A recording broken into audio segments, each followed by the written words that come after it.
어렸을 때 우리가 자주 들었던 질문 하나가 있습니다. 뭘까요? 너 커서 뭐 될래? 어미가 중요해요. 너 커서 뭐 될래? 라고 물어보는 거는 꿈이 뭐냐는 건데, 넌 커서 뭐 될래? 이거는 전혀 다른 의미가 될 수 있어요. 학교에서 새학년이 시작되면 생활기록부에 기재했던 사항이 있었습니다. 장래 희망. 여러분은 초등학교 때 장래 희망이 무엇이었습니까? 제가 지난주 설교에도 말씀드렸던 것처럼 제 또래의 많은 학생들의 초등학교 장래 희망 1순위는 대통령이었습니다. 저는 좀 현실적이었던 것 같아요. 그래서 저의 생활 통지표에는 장래 희망이 뭐라고 되어 있었을까요? 경찰, 또 목사님, 또 제 장래 희망은 과학자였습니다. 왜 과학자의 꿈을 가지게 되었는지 초등학교 2학년 때 김천기 감독의 로봇 태권부이라는 만화 영화를 봤습니다.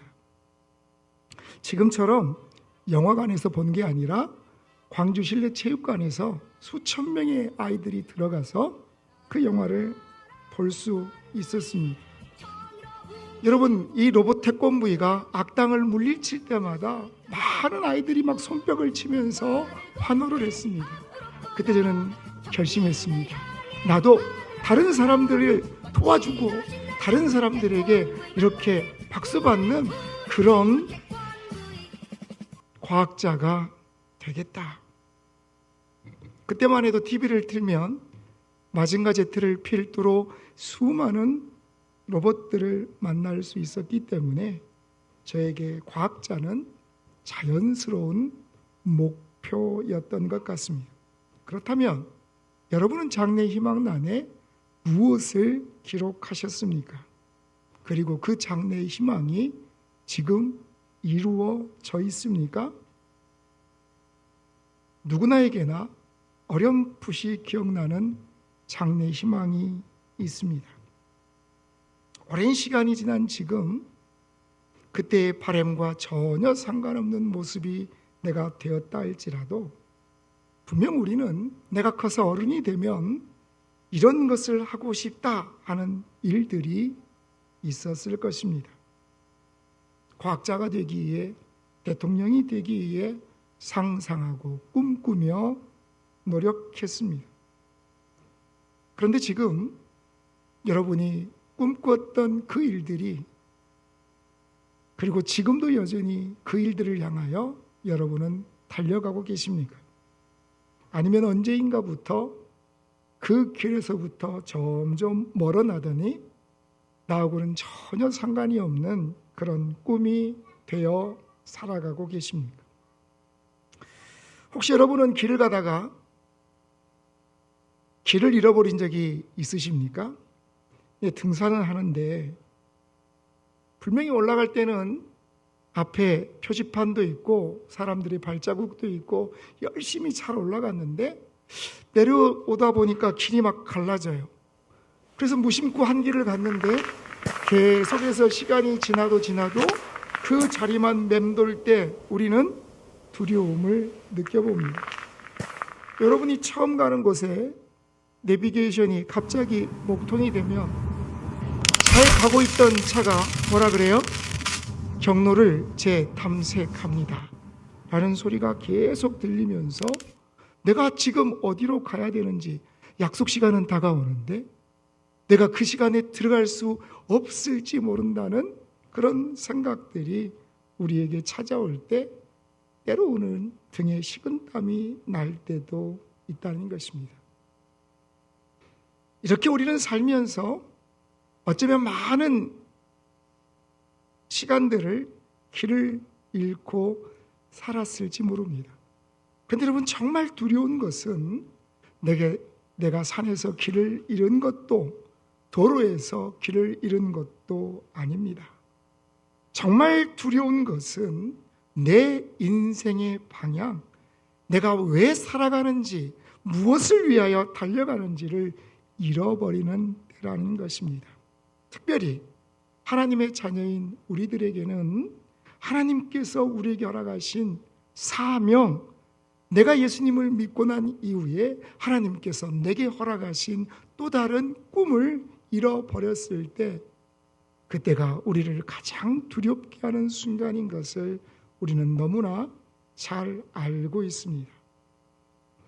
우리들 가운데는 꿈을 이룬 사람과 꿈을 꾸는 사람들이 있습니다. 많은 사람들이 꿈을 꿉니다. 하지만 그 꿈을 이룬 사람은 많지 않습니다. 어떤 사람들이 꿈을 이루는 사람들이었을까? 단지 꿈을 꾼 것만으로 멈추는 것이 아니라 그 꿈을 위하여서 내 삶에 필요한 대가를 지불한 사람들, 이 땅에서 무엇인가 자신의 꿈을 이루는 사람들은 그만한 대가를 지불한 사람들이었습니다. 마찬가지로 하나님이 허락하신 사명을 감당하기 위해 우리가 나갈 때에도 거기에는 커다란 대가가 지불되어야 합니다. 혹시 여러분 이게 뭔지 아십니까? 제일 오른쪽에 있는 발은 누구의 발입니까? 발레리나 강수진의 발입니다.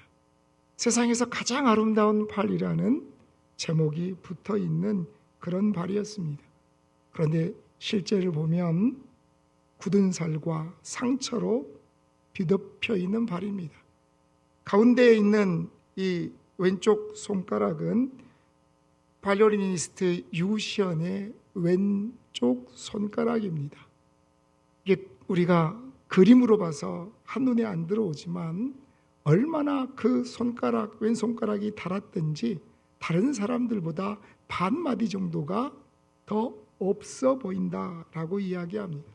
손가락을 옆에서 보면 이 손톱이 얼마나 휘어 있는지.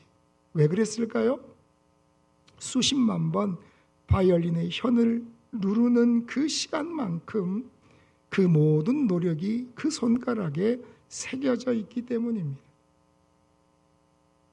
제일 이쪽에 있는 발은 박지성 선수의 팔이라고 이야기하지요. 한 축구 해설가가 이야기합니다. 그의 발에 페인트를 묻혔다면 그라운드 모든 곳에 그의 발자국이 남았을 것이다. 꿈을 이루는 사람들은 날마다 묵묵히 자신의 그 꿈을 위하여서 최선을 다했던 사람들이라는 것입니다. 자기가 꾼 꿈은 거저 주어지는 것이 아니기 때문입니다. 물론 이들도 그 길을 걸어가다가 길을 잃어버린 적이 있었을 것입니다. 아무리 훈련하고 아무리 노력해도 자기의 실력이 조금도 성장하지 않는 것을 보고 답답했을 때도 있을 것입니다. 그러나 길을 잃어버렸다고, 방법을 잃어버렸다고 이들은 포기하지 않았고 끝까지 인내하며 한 걸음 한 걸음을 나갔기 때문에 지금 그들이 서 있는 위치까지에 오를 수 있었다는 것입니다. 그런데 이것은 개인의 꿈 이야기만이 아닙니다.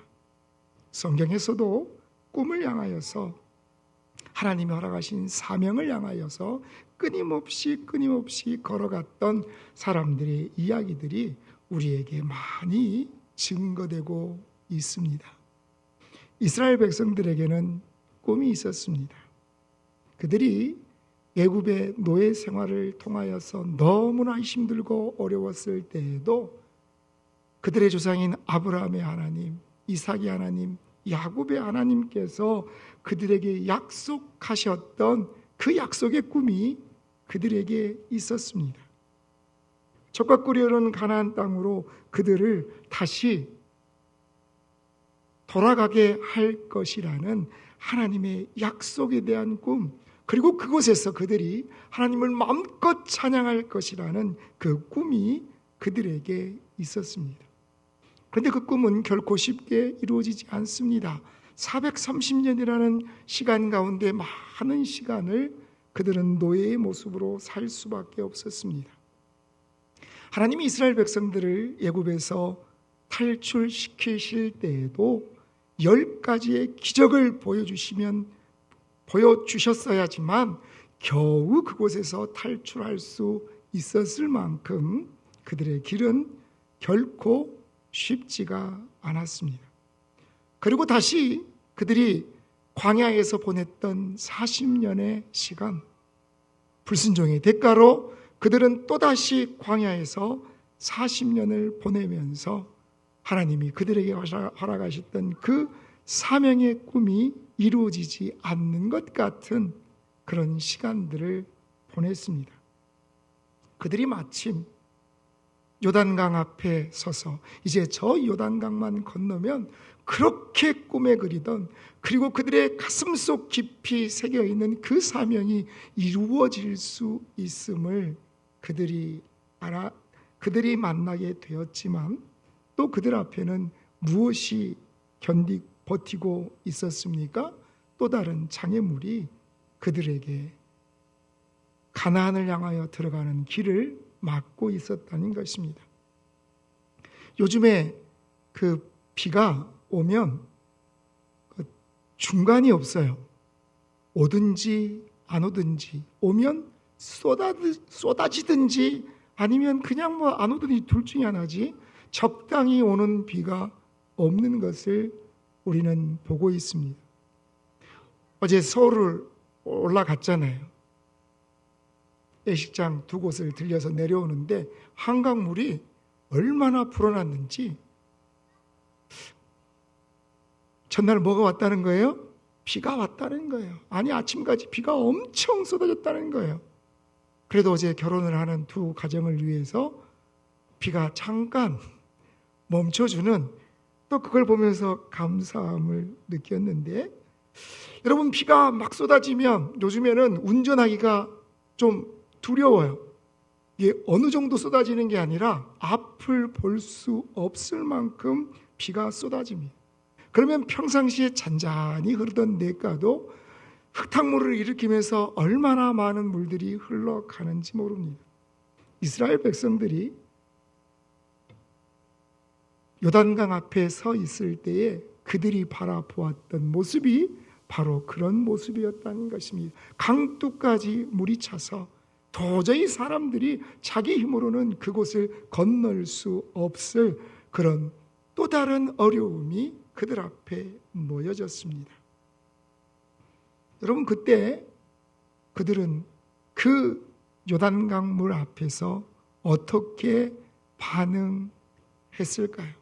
어떻게 해서 그들이 그 요단강 물을 건너서 하나님이 말씀하시는 가나안 땅으로 들어갈 수 있었을까요? 여호수아 3장 15절 16절 상반절은 이렇게 말씀합니다. 함께 읽습니다. 요단이 곡식 거두는 시기에는 항상 언덕에 넘치더라. 궤를 맨 자들이 요단에 이르며 궤를 맨 제사장들의 발이 물가에 잠기자 곧 위로부터 흘러내리던 물이 그쳐서. 아멘.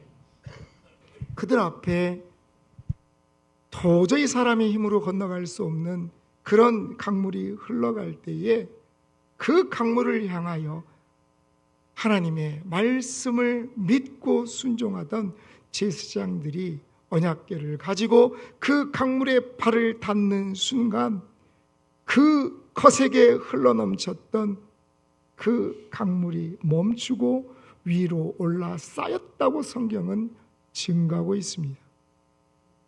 여러분, 그냥 잔잔히 흐르는 냇물을 그들이 발을 담근 게 아니라는 것입니다. 내가 발 한 걸음 담그는 순간 그 물결에 쓸려갈지도 모르는 바로 그 순간에 하나님의 약속을 믿고 발 한 걸음을 내딛었던 그 사람들을 통하여서 하나님은 이스라엘 백성들이 그렇게 꿈꾸고 기대하였던 그 사명의 길을 열어주셨음을 성경은 우리에게 증거하고 계시다는 것입니다. 오늘 성경은 사도 바울이 빌립보 교회 성도들에게 증거하는 또 다른 증거를 우리에게 말씀하고 계십니다. 사도 바울도 한때에는 자기 나름대로 분명한 삶의 목표가 있었던 사람입니다. 율법으로는 열심이었고 자기 의로는 그 누구보다 거룩하고 깨끗한 삶의 방향, 그것은 예수 믿는 사람들을 핍박하는 것이 그의 삶의 최대의 사명으로 그가 생각하며 살아갔다는 것입니다. 그런 그가 다메섹에서 예수님을 만나고 자기가 가지고 있는 모든 것들을 배설물로 버리고 하나님이 새롭게 나가신 사명을 향하여 힘을 다하여 달려가면서 빌립보 교회 성도들에게 이렇게 증거합니다. 우리 같이 오늘 본문 읽을까요? 그러므로 누구든지 우리 원전이 이룬 자들은 이렇게 생각할지니 만일 무슨 일에 너희가 달리 생각하면 하나님이 이것도 너희에게 나타내시리라. 오직 우리가 어디까지 이르렀든지 그대로 행할 것이라. 아멘. 사도 바울은 오늘 이렇게 힘차게 고백합니다. 어디까지 이르렀든지 그대로 행할 것이라. 어디까지라는 말은 위치와 장소를 의미하는 것이 아닙니다. 정도와 방향을 의미하는 것입니다. 그것은 지금 내가 어떤 수준에 이르렀든지 내가 이 정도면 됐다 라고 생각하는 수준에 이르렀다 할지라도 처음 품었던 그 기준과 열정을 그치지 말고 끝까지 그 열정과 기준을 가지고 나아가라 라고 말씀하는 것입니다. 내가 이 정도 됐으면 이제 나는 그만 쉬어도 되겠다라고 생각하는 것이 아니라 내가 어느 정도에 이르렀든지 그것과는 무관하게 내 삶에 최선을 다하여서 하나님이 내게 허락하신 그 사명의 꿈을 이루어 나가기에 힘쓰라 라고 말씀하시는 것입니다. 여러분, 성경에 말씀하시는 온전한 자라는 것은 무엇일까요? 당시 빌립보 교인들 가운데에는 자신의 신앙은 완전 무결하다라고 생각하는 사람들이 있었습니다. 그들은 나는 어떤 법도 내게는 필요 없다. 왜? 나는 완전하기 때문에 그 어떤 법이 나를 감시하고 규제할 필요가 없다. 우리는 하나님께 이미 은혜를 충분히 받았기 때문에 우리는 아무 노력도 없이 그냥 이대로만 살아가면 하나님의 심판이나 징계의 위험이 전혀 없기 때문에 더 이상 훈련도 받을 필요 없고 더 이상 노력할 필요도 없고 우리는 이미 완전한 자다라고 외치는 사람들이 있었다는 것입니다. 항상 결혼식 주례를 할 때가 되면 그 어느 때보다 마음이 부담이 돼요.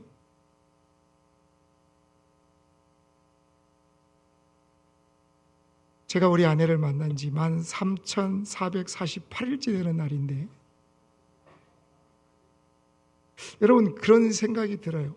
여러분은 여러분의 자녀들에게 완전한 부모입니까? 여러분의 배우자들에게 완전한 배우자로 살아가고 있습니까? 여러분, 완전한 성도, 완전한 신앙이라는 것은 과연 어떤 의미일까요? 빌립보 교회 성도들이 생각하는 것처럼 내가 이 정도 신앙생활하면 하나님 앞에 떳떳하고 사람들 앞에서 내가 떳떳하기 때문에 내가 당당하게 내 모든 생각들을 이야기할 수 있어 라고 생각하며 살아가는 것이 완전한 신앙인의 모습이겠냐는 것입니다. 성경에 말씀하시는 완전한 신앙이라는 것, 너희들이 온전히 이루었다는 이 말씀은 지금 내가 하나님의 은혜가 없으면 아무것도 아니라는 것을 인정하고 나의 부족함을 날마다 하나님 앞에 고백하며 겸손함으로 하나님 앞에 한 걸음 한 걸음 나가는 자, 하나님 앞에 납작 엎드려서 하나님이 주시는 그 은혜를 날마다 사모하는 사람, 그 사람이 온전한 사람이라는 의미인 것을 기억하시기를 소원합니다. 여러분, 우리가 아무 부족함이 없고 아무 모자람이 없어서 우리의 자녀들에게 당당하게 자녀들은 이런 모습으로 살아야 된다라고 이야기할 수 없는 것처럼 우리는 하나님 앞에 늘 부족하고 연약한 존재라는 것을 기억하는 사람, 그 사람이 온전한 하나님의 사람이고 날마다 하나님의 말씀 앞에 몸부림치며 살아가는 그 모습이 저와 여러분의 모습이 되기를 간절히 축복합니다. 그 온전한 사람만이 하나님이 자기에게 주신 그 사명을 이루기 위하여서 내가 어떤 단계에 있다고 생각하든지 내 삶이 하나님 앞에 늘 부족함을 고백하면서 하나님을 향하여 나아갈 수 있는 사람이 되기 때문입니다. 빌립보서 3장 12절에는 이렇게 말씀합니다. 함께 읽습니다. 내가 이미 얻었다함도 아니요 온전히 이뤘다함도 아니라 오직 내가 그리스도 예수께 잡힌 바 된 그것을 잡으려고 달려가노라. 아멘. 우리가 하나님 주시는 사명의 길을 가다가 길을 잃어버릴 때가 있습니다. 이 길이 맞는 길인지, 이 길로 가면 그 끝에 하나님께서 약속하신 그 은혜가 있는 길인지 우리가 두려워할 때가 있다는 것입니다. 그러나 분명한 한 가지 사실은 내가 길을 잃었기 때문에 모든 것들을 포기하고 주저앉아 있는 것이 아니라 그럼에도 불구하고 나를 붙잡으실 하나님을 기억하면서 끝까지 힘을 다하여 달려가는 그 모습이 저와 여러분의 모습이 되기를 간절히 축복합니다.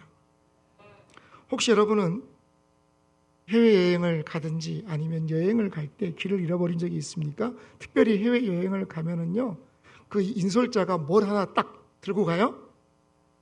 깃발을 하나 딱 들고 가지고 이 깃발만 따라오세요. 그러면 여러분 그 깃발만 보고 가면 되잖아요. 요즘에는 또 이제 이어폰들을, 개인 이어폰을 주고 좀 떨어졌어도 이 가이드가 이야기하면 그걸 다 듣고 가요. 그런데 꼭 그 여행하는 공동체 속에, 그 무리 속에 꼭 해찰하는 사람이 있어요, 없어요? 근데 그 사람의 입장도 이해는 돼요. 너무 이쁜 그릇이 있어요. 조그마한 상점에. 야, 저거 잠깐, 정말 잠깐 한눈을 팔고 야, 저거 정말 좋겠다 라고 생각했을 뿐인데 갑자기 고개를 들어보니까 그 깃발이 안 보여요.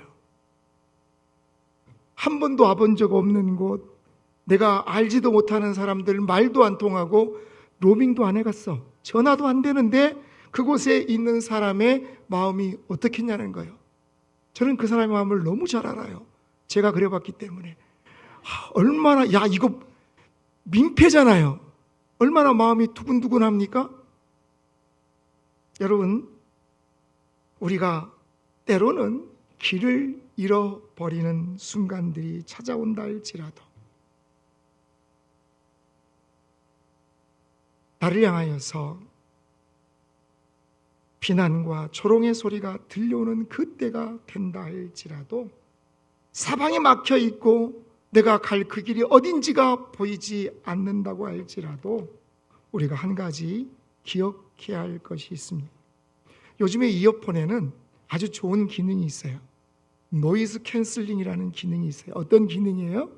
내가 듣고 싶은 음악만 들려주고 주위에 있는 다른 잡음들은 얘가 샥 없애져요. 야, 이게 물건이더라고요. 전화로 통화를 해도 어때요? 통화 소리만 또렷이 들리고 주위에 있는 소리들이 들리지 않아요. 한 5분 정도는 내가 예배 끝나면 가서 사야겠다, 지금 그런 마음으로 좀 보시는 것 같아요. 여러분, 내가 사명의 길을 가다가 길을 잃어버렸을 때 우리가 영적 노이즈 캔슬링 기능을 켜기를 소원합니다. 무슨 말씀일까요? 세상의 불평과 불만의 소음들, 나를 조롱하고 비난하는 그 소음들을 차단하고 내가 하나님의 말씀에 귀를 기울이고 집중하는 바로 그 시간이 우리가 길을 잃어버렸을 때 다시 길을 찾을 수 있는 통로가 된다는 것을 기억하시기를 간절히 축복합니다. 지난주 초복이 지났죠. 여러분 초복 복다림을 어떻게 하셨습니까? 보니까 초복 하루 전, 하루 후까지는 예약을 안 받아. 왜요? 알아서 사람들이 많이 오기 때문에. 저도 초복 지난 다음 날 회의가 있어서 목사님들이랑 삼계탕을 먹을 수 있었어요. 여러분, 사람들이 막 몰려있는 모습을 생각하면서 제가 한 가지 질문이 들었습니다. 어떤 질문이 들었느냐? 그럼 지금 우리는 기도의 성수기를 보내고 있는가, 비수기를 보내고 있는가? 여러분, 성수기가 뭐예요? 성수기가 뭐예요? 사람들이 막 몰려드는 게 성수기잖아요. 여름 바닷가에 가면 수많은 사람들이 모여 있어요. 그런데 그 시즌이 싹 지나면 이제 비수기가 돌아옵니다. 사람이 없어요. 사명의 길은 그냥 주어지는 것이 아닙니다. 그 사명에 걸맞는 대가와 요구가 우리에게 주어진다는 것입니다.